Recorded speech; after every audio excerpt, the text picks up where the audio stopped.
How to never be broke again. Put your money into stuff that's gonna pay you every single month. And that's what properties do for us. And that's how we'll never be broke again, guys. What is going on, YouTube? It is your boy Dev, man. Y'all saw the title of today's video, man. We about to talk about how to never, ever, ever, ever, ever be broke again, right?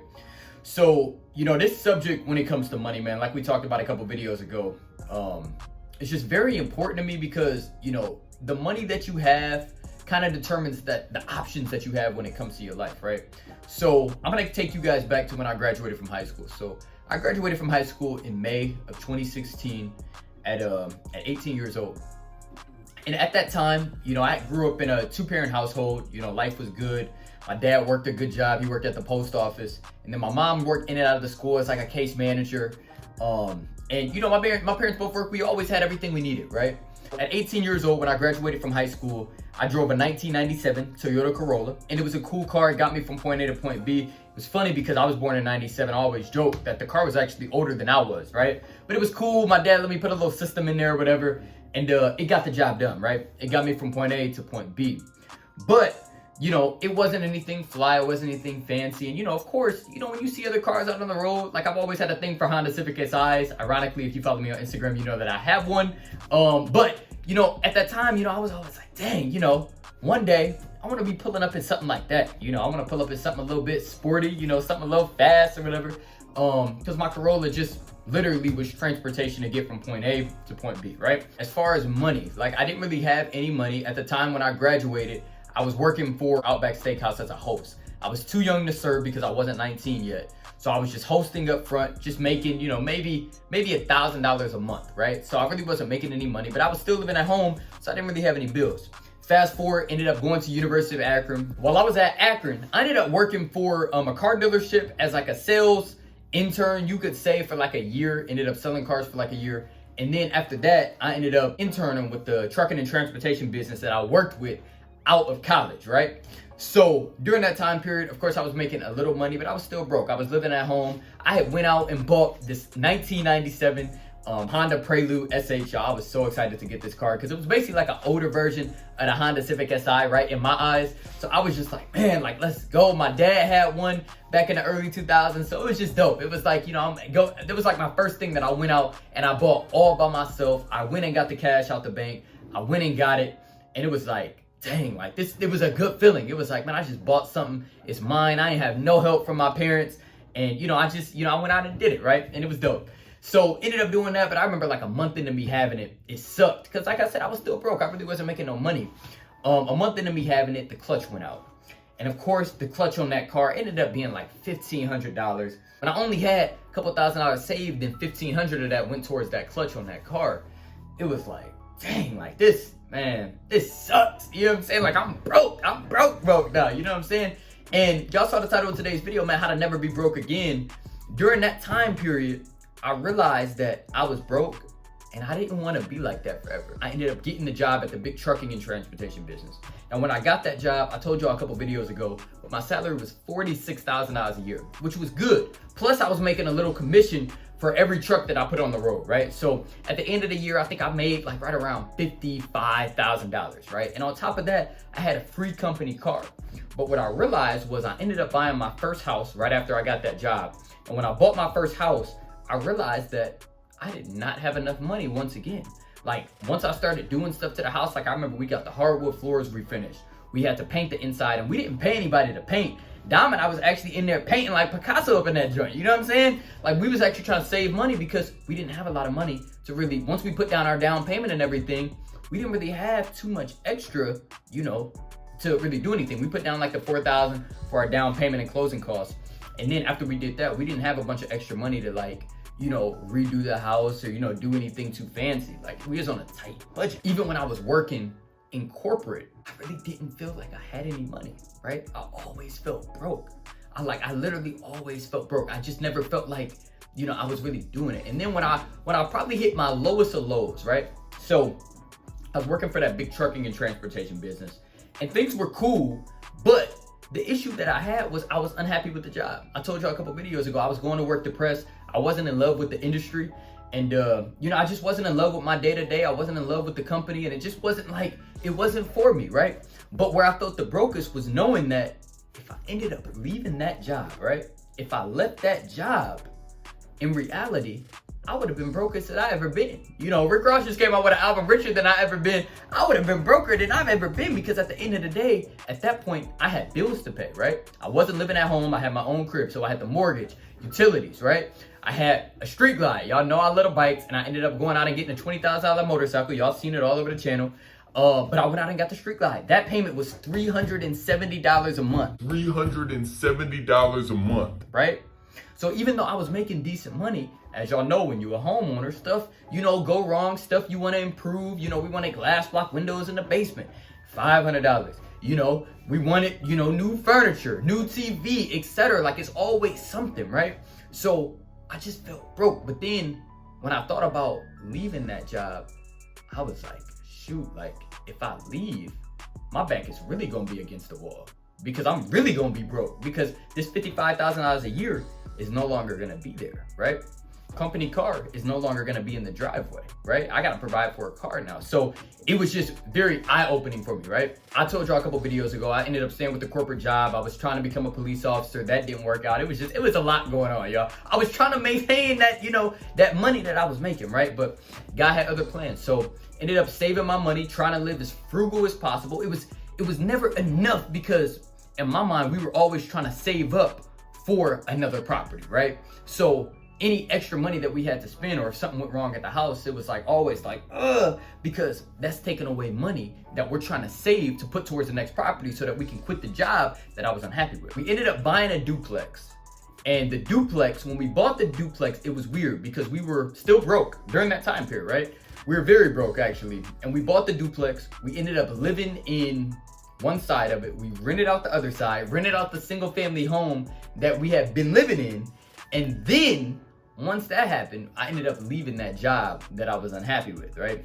So when I left the job, it wasn't the smartest move. I was very broke when I left that job, because no longer every 2 weeks did I have that $1,300 paycheck and then that $1,800 paycheck that after the next 2 weeks, I had the little bit of money that I was making. I was an Amazon delivery driver, right? So when I ended up leaving that corporate job, I ended up taking a massive step back financially so that I could get my brain back. Because when I was at that job, I just felt like I didn't have control over my mind. Like, it was weird. Like, I didn't feel like I could think about, you know, doing my own thing, running my own business, like, you know, becoming an entrepreneur. Like, I just felt like all my time was being taken or stolen from me making that money at that job, right? So when I left, I didn't have the money, but at that point I had like my mind, right? So I ended up just sort of still broke for a while. I was driving as an Amazon delivery driver. Y'all be seeing the drivers dropping off your package every day. That was me, right? So I'm dropping off the packages, but in the evenings and on the weekends, I'm selling houses. So I'm selling real estate. I sold all my best friends' houses or whatever. And it was cool, but it was little by little, right? So I was getting back to that point where I felt like I was at the trucking and transportation business, but I wasn't like, you know, by no means very comfortable yet, right? So we ended up doing that basically all year. My YouTube channel ended up getting monetized, which is super dope, but it wasn't making, you know, anything too crazy. Like, it was like 4 months where I made like right around $1,000. But, you know, that $1,000 needed to go towards stuff that was going on, you know, because I didn't have a big salary anymore during the year of 2020. So fast forward 2021, I ended up taking another position. Now this position was just like literally, guys, like a gift from God. It like came out of nowhere, right? It was an opportunity with a real estate title company. And it was super duper dope because I never really knew much about title companies other than, you know, I knew I signed the closing package when I bought my properties, but I didn't really know anything else about, you know, real estate title companies, right? So I ended up taking this position. I actually knew somebody from the trucking and transportation business that worked for the company that I worked for. And he put in a good word for me. And long story short, they started me off at a decent salary. I'm not going to get too specific because I'm still with the company. And I know some of my coworkers end up following me on YouTube and everything. So just to keep everything respectful and culture, you know what I'm saying? Not to talk about that. But ended up making decent money. It wasn't as much money as I was making when I was at the trucking and transportation business, but it was of course more money than I was making driving for Amazon, right?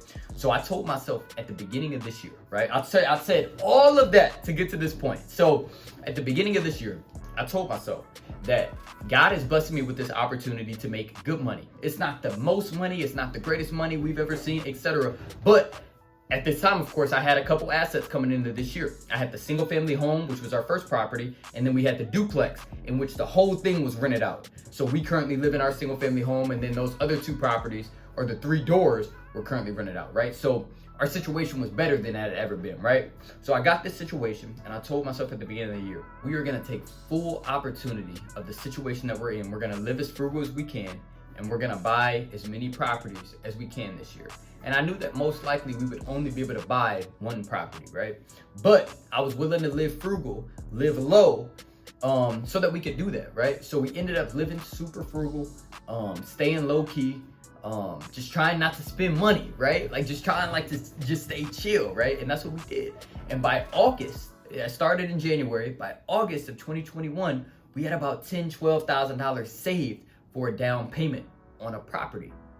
So what we did was we ended up finding a property. We bought the property, we fixed it up just with money that we kept making every 2 weeks, just taking the money, boom, putting it into it, and ended up getting it rented out. That property ended up making us a little bit over $500 a month. And then somehow, some way, God blessed us with an opportunity in which we were able to do a refinance on 2 of our other properties, our first 2 properties that we purchased, pulled out a little bit of equity to use as down payments for 2 more properties. So I say all that to say, guys, like literally the first lesson is life can change in an instant, right? Our whole life changed this year in 2021. We have been working on this goal since 2018 when we purchased our first property, but everything really lit up and we reached that financial independence in 2021, right? So great things take time, guys. We went through several years in which we were broke. We were broke when I was in college, right? We were broke when I got the job with the trucking and transportation business. We were broke when I was with Amazon, right? But we're finally to the point where we don't have to be broke anymore, right? And it's because we've continued to add assets to our portfolio. A lot of times when you're buying these assets, of course we have our emergency savings set to the side, right? You always need to have that because when you have multiple doors, if a furnace goes out or an air conditioning unit goes out, or there's a roof leak or whatever, you have to have money set aside to be able to handle that, right? But besides that emergency fund, a lot of times when you're buying these houses, you're going through so much money, putting your down payment, your closing costs, fixing the property up. But the cool thing about it is once the property is fixed up, you eventually start making that money back, right? So every month on the 1st, when your tenants pay rent, as long as you bought the property right, you're cash flowing and it all makes sense, right? And that forces you not to be broke again. So now Dom and I are both fortunate to both have really, really good jobs. But the dope thing about it is we're not very comfortable because of our jobs, but we're comfortable because of the extra income that our properties bring in every month that we don't have to work for and will prevent us from ever being broke again. And the reason I say that is because our properties will make money regardless every single month. As long as we keep good tenants in there in which we're providing a safe, affordable house. If something goes wrong, of course, we fix it right away. You know what I'm saying? No, extraness. If something goes wrong, you get right over there, we fix it. Because at the end of the day, those properties are going to take care of us. They're going to take care of future generations. And we're building generational wealth every time we buy another property, right? So how to never be broke again, go buy some assets, go buy properties. It's not going to be easy. You're going to go through several broke years. I took y'all from 2018 up until basically we're in 2022 now, right? So that's basically 4 or 5 years, right? I started learning about it in 2016, 2017-ish, right? I think like 2016, I started really learning about this stuff. So we're 5, 6, 7 years into really like learning all about this stuff, right? So it's taking a long time. It's a lot of time being broke. You're going to be broke for a while. Even if you're doing all the right steps, you're going to be broke because when you put up the money for the assets, that's going to deplete a lot of times your money, right? So with that being said, you got to go through that. But how to never be broke again, put your money into stuff that's going to pay you every single month. And that's what properties do for us. And that's how we'll never be broke again, guys. So I'm going to thank you for tuning in to another video, man. Always remember, when God is in it, there is no limit, guys. We prayed long and hard about all this stuff that we have been working hard on over these past several years. And God has been with us every step of the way, man. It hasn't been easy. He's put us through tests, but he has been there with us every step of the way. And when he's in it, there is no limit. For us to be financially independent before the age of 25 is literally unreal. You know what I'm saying? It's just a blessing. So at the end of the day, when God is in it, there is truly no limit, guys. We are living proof of that. Thank you again for tuning in, and we will catch up with y'all in the next video. Peace. What's going on, guys? This video is sponsored by, yes, me, Devin Clark. Guys, I want to thank you guys for tuning into this video, but I also want to make a quick announcement. If you don't know, I am a youth inspirational speaker. So if you have a school or event or organization that you would love for me to come speak to, I would love the opportunity to do so. So go visit my website at devinclarkinspires.com. Go watch one of my videos. And if you have an event that you are interested in me coming to speak to, I would love the opportunity to do so. Back to the video. Peace.